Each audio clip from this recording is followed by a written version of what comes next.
is an officially accredited UN NGO, we are being kept out of a public meeting at the UN because we're Zionists. $500 million of American taxpayer money has been spent renovating the UN in New York, and access is now controlled by the UN's Division for Palestinian Rights. It's an outrage. But in case you're wondering, the response of the Obama administration, in writing, has been that they're powerless to intervene. Very unfortunately, as the United Nations has enabled Israel's reputation and weight to grow weaker, the United States has enabled this same institution's reputation and influence to grow stronger. Why haven't American leaders cared about the degradation of values by an organization that promotes moral relativism? About the deterioration in international security by a body that has facilitated nuclear proliferation? About the depreciation of human life by an establishment that cannot even define terrorism?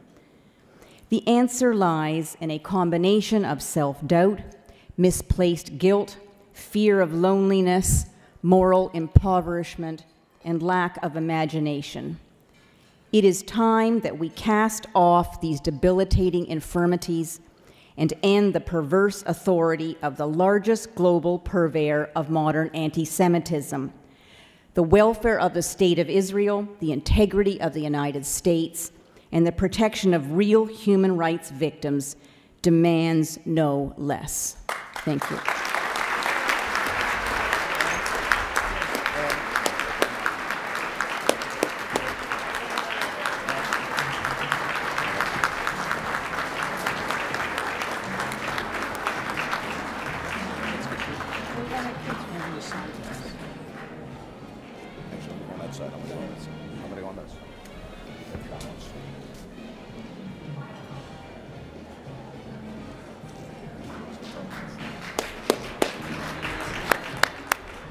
Thank you, Anne. And I advise all of you to subscribe to her blog, to her email, Eye on the UN. It's truly illuminating.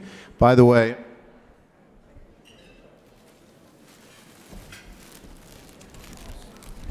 I was supposed to present these flowers, but Anne, after hearing your stirring words about your mom, I'd like to present them to her with your permission, if that's all right with you. Is that okay? So where is your mom sitting? I'd like to have someone come forward and just, Howard, can you come forward and present this to Anne's mom? I'd like to call upon someone who is probably well known to many here in the room, Dr. Ben Choak, who's an officer of the ZOA board. He's the president of NORPAC. He's a past Brandeis awardee, to come forward and introduce our president.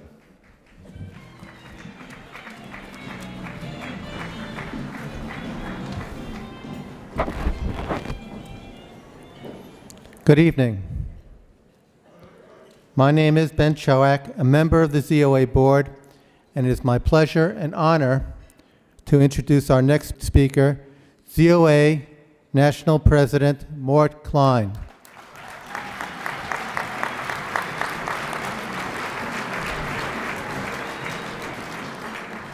One of the other hats I wear is as a trustee of Thoreau, and I would take this opportunity to state we are most proud to have our professor from our school, Ann Bialkin, receive the ZOA's Ben Hecht Award, and I would acknowledge our president of Thoreau, Dr. Alan Kadish, who is also here tonight.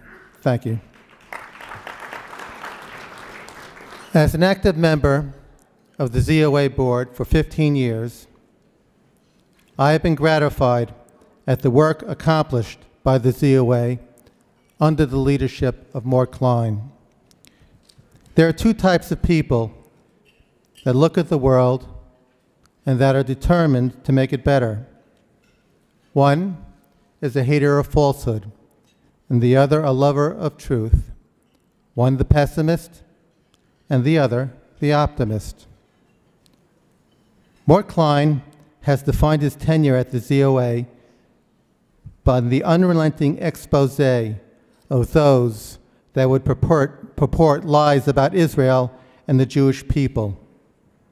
His speeches are filled with pessimism of a visionary that sees the dangers facing Israel and the circumstances that require solutions beyond conventional wisdom.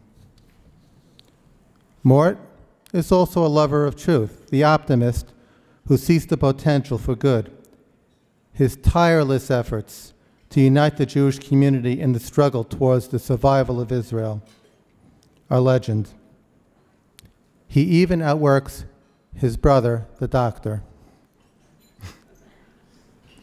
Although Mort might be surprised to hear this insight, only an eternal optimist can do what he has been doing at the ZOA for the last 20 years. Through my involvement at NORPAC, I have seen Mort meet many of America's political leaders, whether senators, congressmen, presidential candidates, as we have two tonight, Governor Huckabee and Congresswoman Bachmann, or those who would occupy the Oval Office. Mort has always successfully impressed upon our national leaders a greater appreciation of America's need to stand by Israel. I am both humbled by my affiliation with him and grateful that this man, whose determination can be best described as a force of nature, is on our side. I give you the National President of the ZOA, Mort Klein.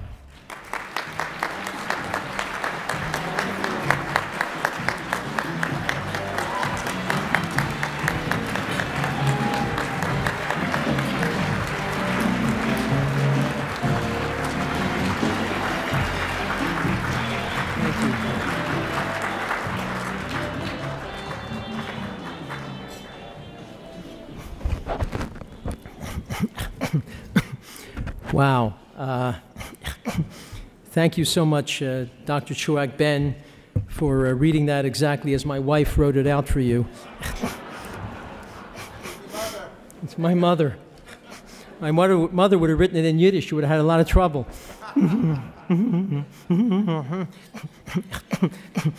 I'm so humbled to be part of tonight with all these extraordinary honorees and with the arguably the greatest Zionists in America, Governor Mike Huckabee, Congresswoman Michelle Bachmann, and Sheldon and Miriam Adelson.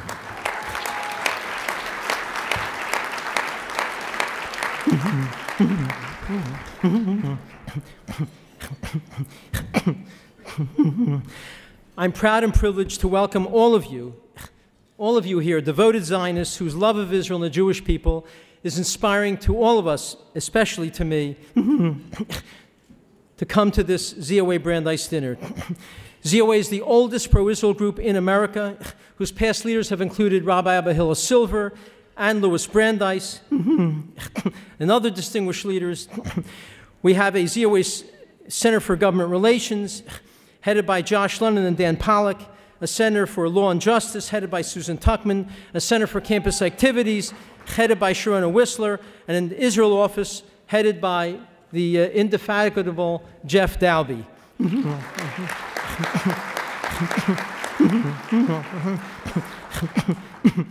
ZOA has been called by the Wall Street Journal, the Jerusalem Post, and others as one of the most important and influential Jewish groups in the U.S. today. The Palestinian Authority, because of our work, actually put out a press release several years ago condemning ZOA for our incitement against Arabs. The Syrian government has put out a press release several years ago accusing the ZOA of the Nazi big lie techniques. And James Zogby, the top Arab American lobbyist here in the United States, has repeatedly complained about the increasingly vocal and muscular ZOA.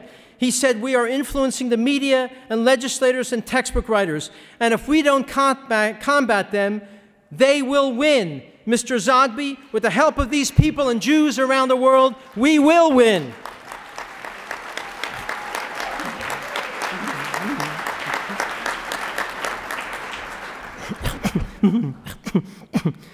You know, the Torah teaches us that Hashem, that God, allows the world to continue as long as there are 36, at least 36 truly righteous people at any defined time in the world. Looking across this room, I'd say we have at least 800 righteous people in the world. But don't get that excited, all of you. We have over 900 people in this room. You non-righteous ones know who you are. I will not call out names. I believe that if strong and courageous and activist and outspoken Jews, like all of you, existed in the 30s and 40s, world history would have been different.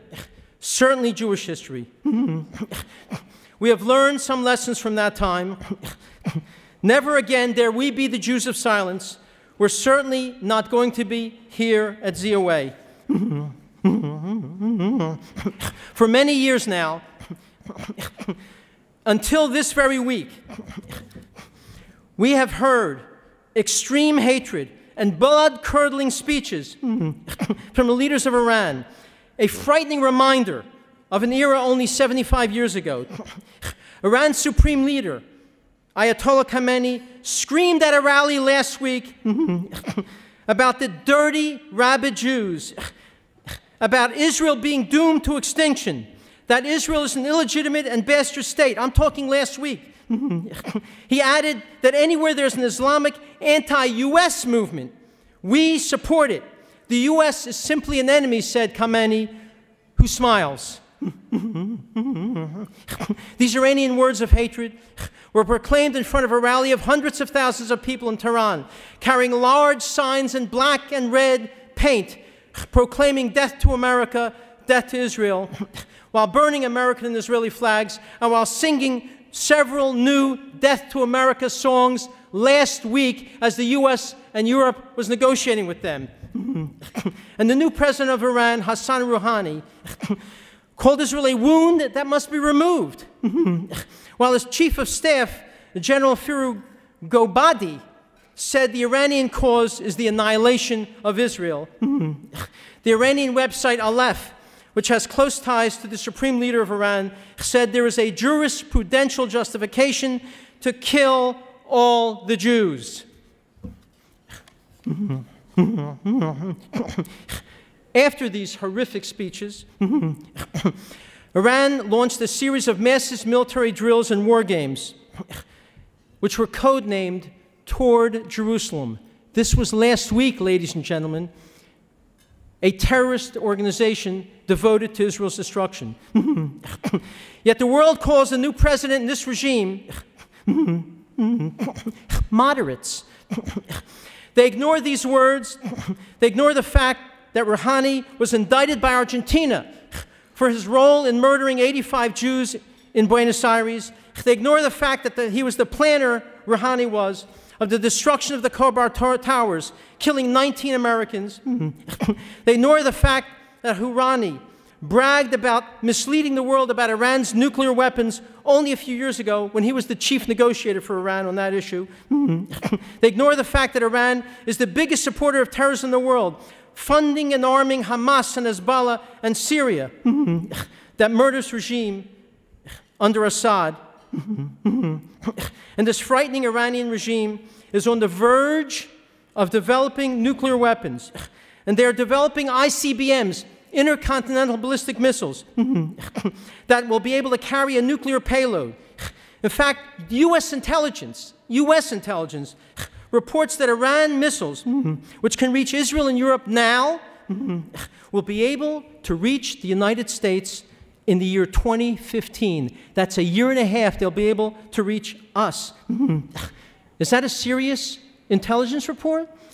The U.S. House of Representatives passed a defense authorization bill providing $210 million for East Coast missile defense sites to counter the Iranian missile threats. And if Iran develops nuclear weapons, you'll have Saudi Arabia, Turkey, Egypt, and others looking to develop or purchase their own nuclear weapons. It'll make the Mideast the most dangerous nuclear tinderbox imaginable.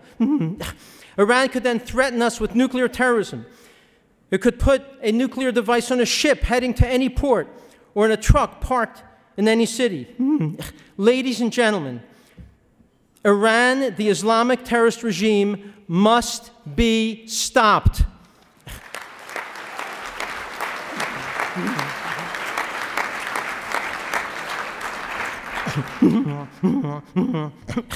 This regime has broken every international rule and flouted every norm. It has seized embassies, targeted diplomats, sent its own children through minefields. It hangs gays and stones women. It is the foremost sponsor of terror, not only in the Middle East and throughout the world, but Africa and South America. They've dispatched suicide bombers, terrorist attacks throughout the world, murdering hundreds, maybe thousands of Americans and others. This regime must be stopped. They have also accused the American government of orchestrating 9/11. It denies the Holocaust each and every day when their leaders speak. This is how Iran behaves today, and worse. I didn't tell you everything, and I won't. This is how they behave without nuclear weapons. Think of how they'll behave tomorrow with nuclear weapons. They'll be even more reckless and far more dangerous. There's been plenty of talk about the costs of stopping Iran militarily. It's time to talk about the costs of not stopping Iran militarily.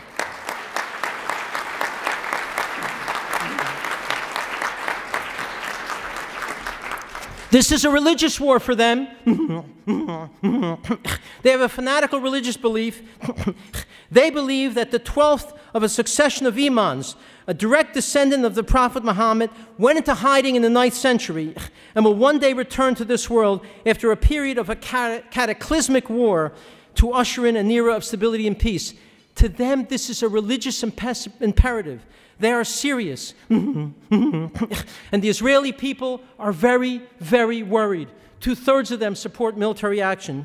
In a recent poll, 27% of the Israelis said they'll consider leaving Israel if Tehran develops nuclear weapons. They know they're serious. We must make it clear that the world knows they're serious, not about nuclear weapons simply against Israel, but against Europe and against our own country, the United States of America. Can we trust and feel confident that this U.S. administration is serious about stopping Iran's drive? Obama said many, many times, I will never, never allow Iran to get nuclear weapons, period. As we all know, he's also said, if you like your health care plan, you can keep your health care plan, period.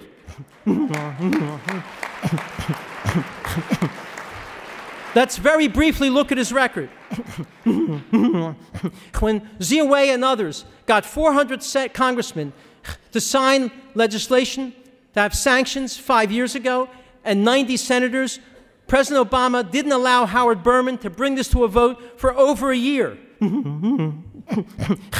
In future sanctions votes, he tried to torpedo them or he tried to weaken them, and he didn't implement all of them, and he imposed exemptions on this to a number of major countries like Russia, China, Japan, Europe, and others. He gave us Secretary of Defense Chuck Hagel, who spent 10 years screaming that we must reject any military or economic sanctions against Iran. That's our Secretary of Defense he appointed. And he talked about containment at his hearings, meaning let Iran get weapons and we'll live with it.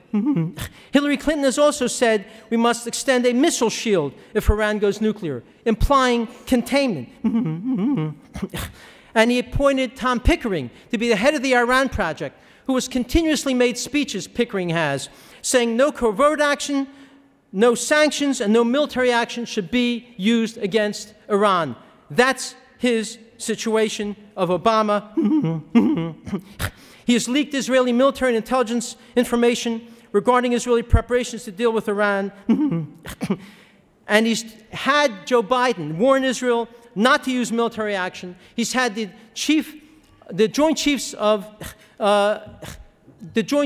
General Morton to tell Israel, don't you dare attack Israel, and attack Iran, excuse me. And Zbigniew Brzezinski, one of his close friends and advisors, has publicly said, if Israel uses planes to go and attack Iran, he urges the United States to shoot down those planes. That's one of his top advisors.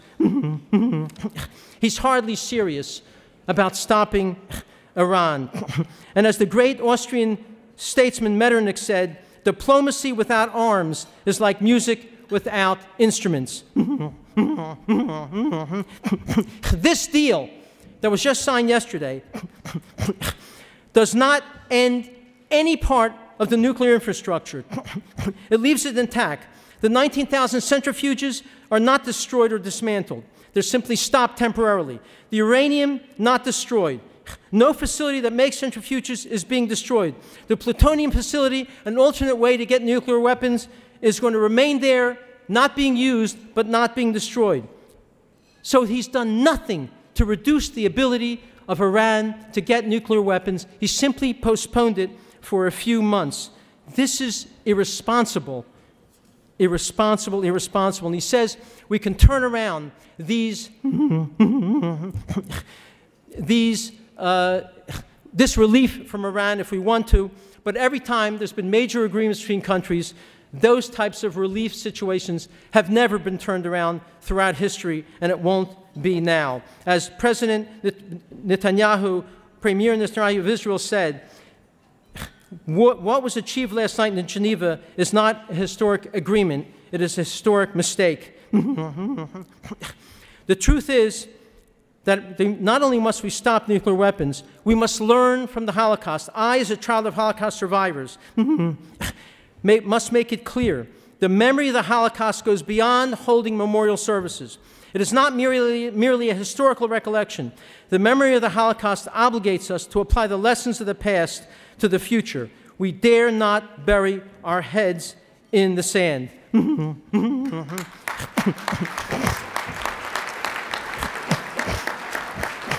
As Donald Kagan said, and he could have said it about this appeasement as well, throughout history, whenever we've appeased an enemy, it has only led to violence and war. Appeasement has only failed. This is said by one of the most distinguished historians at Yale University. And I'll end by saying, many people say, how can we Jews be right when the whole world, now and in the past, is saying we're wrong? But look at our history. We, the Jews, destroyed the Iraq nuclear reactor in 1981. The whole world said we were wrong, but we were right. The whole world was polytheistic at one time. We alone preached belief in one God. We preached a day of rest. The whole ancient world mocked us as a lazy people. We Jews were right, the whole world was wrong. They said we crucified a Jew. If Jews could ever carry out such a punishment in our code. We were right, the whole world was wrong. In the Middle Ages, the whole world said we used children's blood to make matzah. We denied it. They said we poisoned the wells of Europe during the Black Plague. They said we caused the Crusades, the blood libels, the Talmud burnings in England and France because of our actions, leading these nations to expel Jews for centuries. The Spanish and Portuguese Inquisition, the ghettos and the Mortara case in Italy, Dreyfus in France, Baylis in Russia, Soviet Jewry, the Holocaust. Europe and the world stood silently by while all these things, saying we were wrong, we alone were right. And once again, it is the Jews and Israel who is right. The whole world is wrong.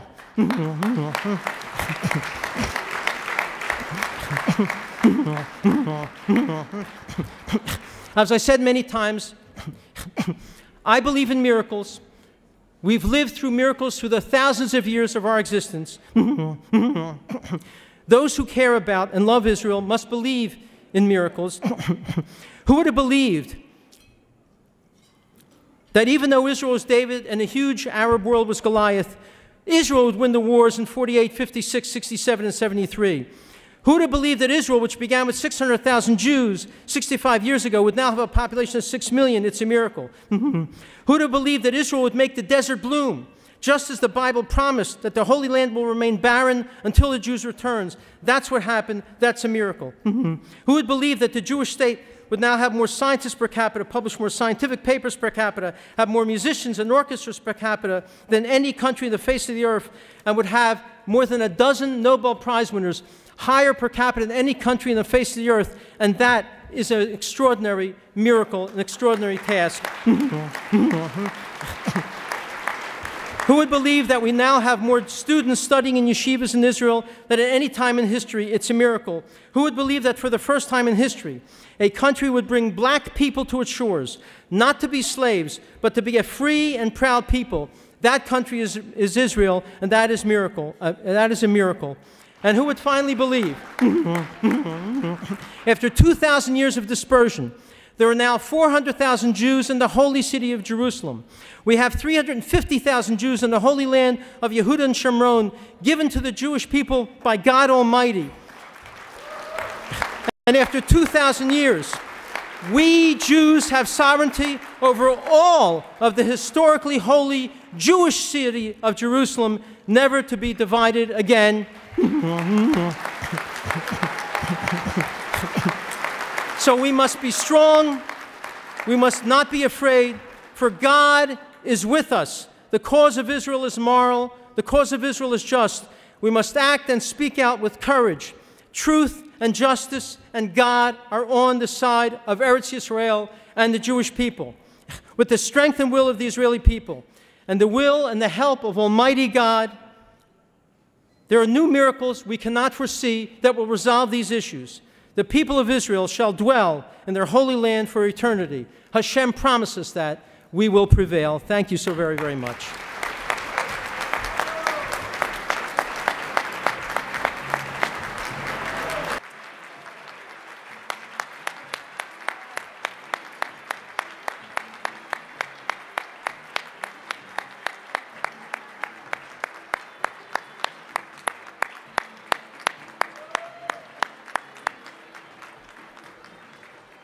Mort, Nichamtanu, you've comforted us. Despite the fact that we have much to worry about, you always tell us how much we have to be proud of, and I thank you for those wonderfully stirring words.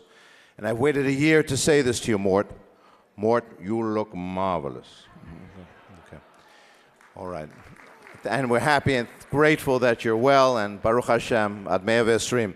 I'd like to call upon our wonderful dinner co-chair, Ken Bialkin, to introduce Susan Tuchman.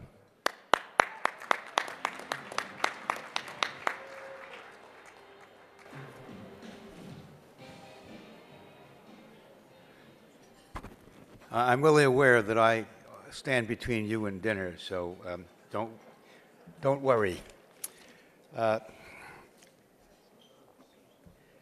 everyone in this room knows, the moment of truth with Iran is approaching, but we truly do not know when Iran's progress in its march toward nuclear weapon capability will pass the point of no returns.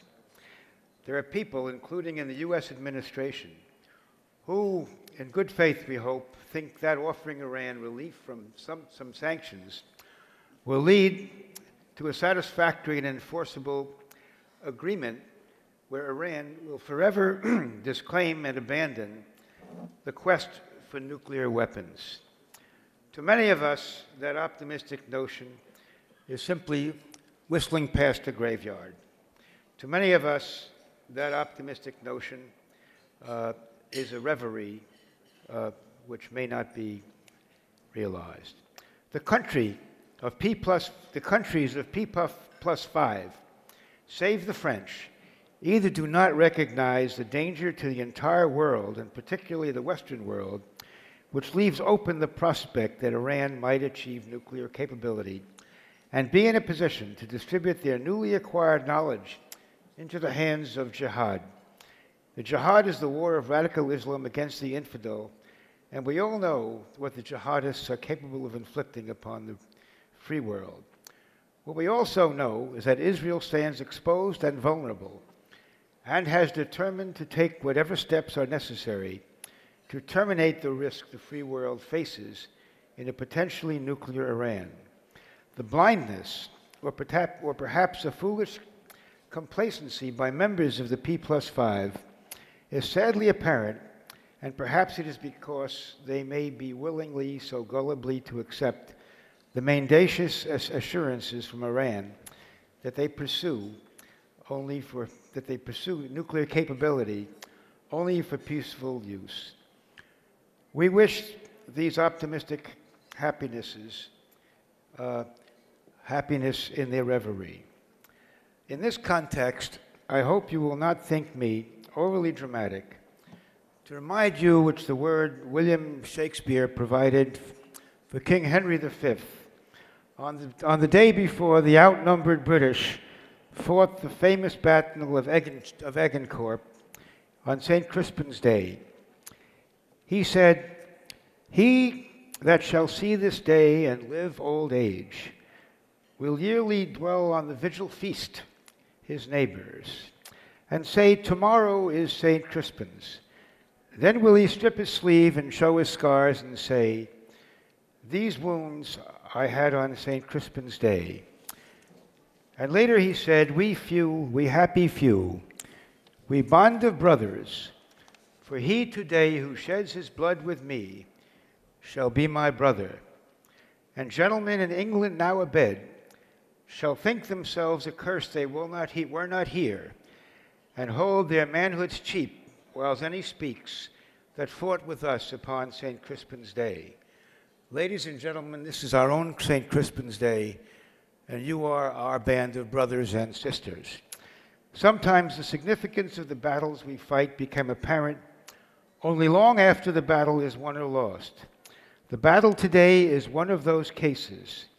Our brothers and sisters in Israel feel threatened and urge the world to join them in comprehending the threats which all of us face. The Zionist Organization of America, the ZOA, under the leadership of Morton Klein, is engaged in that honorable struggle which at this moment divides public opinion. That division sadly includes many in the Jewish community who do not measure Israel's deep concern the way that many in this room tonight feel about the dangers that face the world, but especially are faced by Israel and the Jewish people. That is why we are here tonight, we brothers and sisters, and that is why I am pleased to be able to introduce to you tonight a person who is in the vanguard of the effort of the ZOA to engage in that battle. The part of the battle to which I refer is the struggle led and financed by Israel's enemies who seek to legitimize the state of Israel and who seek to destroy the state of Israel, not by the force of arms, but by the weapon which has come to be called BDS, which stands for boycott, divestment, and sanctions.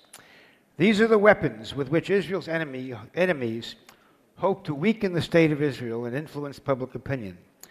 It is nothing more or less than a form of anti-Semitism which bears an ugly face, but which is reflected in the propaganda, meritless legal proceedings, and legal and diplomatic attacks in the halls of international organizations, as Ann Baevsky has so proudly told us tonight, and the United States as well. ZOA is involved in that fight, and it is that fight at ZOA which is led by the one and only Susan Tuchman. Susan Tuchman is the director of the ZOA Center for Law and Justice. She is a graduate of Brandeis University and the Boston University School of Law. Susan has done breakthrough work in the U.S. government interpretation of Title VI of the Civil Rights Act to include protecting Jewish students from anti-Semitism and anti-Israel harassment. She has filed numerous claims against universities to protect the rights of Jewish students. For these and other reasons, Susan was named to the Forward newspaper's list of the top 50 influential Jewish leaders. I present you with great pleasure tonight ZOA's very own Susan Thompson.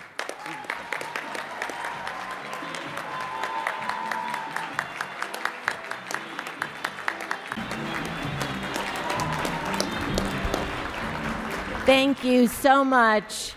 I'm so honored to be here tonight to tell you about some of the work that the ZOA is so proud to be doing. As many of you know, the ZOA was the organization that led the battle to ensure that Jewish students would be protected from anti-Semitic harassment and intimidation under Title VI of the Civil Rights Act. Now, Jewish students at publicly funded schools have the legal right to a school environment that is physically safe and emotionally safe. And ZOA has been using this crucial legal tool. We've been helping students around the country at schools like Rutgers University in New Jersey and right here at Brooklyn College in New York. Some of you may have heard about what happened at Brooklyn College last February. The political science department decided to co-sponsor an anti-Israel BDS event, an event calling for boycott, divestment, and sanctions against the State of Israel. The speakers at this event consider all of Israel to be illegally occupied. They want to eliminate Israel as a Jewish state. Thousands of students and community members objected to the political science department's decision to co-sponsor this BDS event, but the department went ahead with it anyway, giving this anti-Semitic event academic legitimacy it did not deserve. Things went from bad to worse. At the event, 4 Jewish students were forced to leave. One of them was a well-known pro-Israel activist on the campus. 2 of the other students were obviously Jewish. They were wearing kippahs. An official investigation later confirmed that there was absolutely no justification for the 4 Jewish students to have been thrown out. And the person who had them ousted was an anti-Israel activist who had absolutely no connection to Brooklyn College. He was a complete outsider. Faculty were present when the students were thrown out. Administrators were present. Security personnel were present. Not a single one of them intervened, even to ask a question. Even worse, after the event, Brooklyn College publicly disparaged the 4 Jewish students in the press. Before the college could even verify what happened at the event, it falsely painted the 4 Jewish students as disruptive troublemakers. The ZOA made several efforts to reach out to Brooklyn College to resolve the many problems that had been reported to us by Jewish students.